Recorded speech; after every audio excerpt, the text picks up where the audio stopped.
Dindi to sterling పాలవెల్లికి start అయినప్పుడు కొంచెం rain కూడా పడుతుందండి.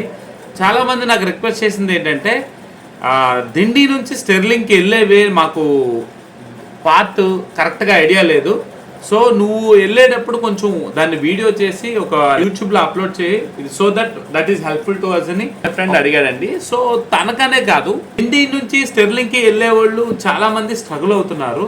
వై బికాస్ ఇక్కడ రోడ్డు మార్గం అంత బాగోదు, ఉన్న రోడ్ మార్గంలో కూడా చాలా ఆబ్స్టికల్స్ ఎదురవుతాయి. ఎందుకంటే అది చాలా చిన్నగా ఉండడం వల్ల రోడ్డు ఆపోజిట్లో ఏమైనా వెహికల్స్ వస్తే మాత్రం ఆ రోడ్లో బ్లాక్ అవుతాం.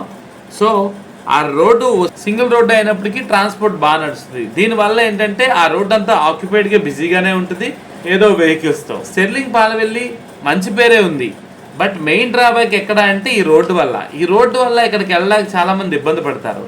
ప్రీవియస్గా నేను స్టెర్లింగ్ పాలవెల్లికి వెళ్ళేటప్పుడు యూట్యూబ్ అంతా సెర్చ్ చేసినప్పుడు నేను చూసిన వీడియోలో ఒక అమ్మాయి డిండిలో స్టే చేసి ఏపీటీటీసీ హోటల్లో అక్కడ నుంచి స్టెర్లింగ్ పాలవెల్లికి వెళ్ళడానికి ఒక ఆటో బుక్ చేసుకుంది. ఆటో కాస్ట్ వచ్చేసి 800 ఛార్జ్ చేశారు. ఇంత ఛార్జ్ చేయడానికి గల కారణం ఏంటి అని నేను వెరిఫై చేస్తే దిస్ ఈస్ ద రీజన్ అండి. చూడండి, రెయిన్ పడుతుంది, రోడ్ అంతా తడిగా ఉంది, వెరీ స్లోగా వెళ్తున్నాం. ఎందుకంటే ఆ రోడ్డు పక్కన అటు ఇటు గుంతలు ఉన్నాయి, ఆ గుంతల్లో కొంచెం వాటర్ స్టాగ్నేట్ అయింది.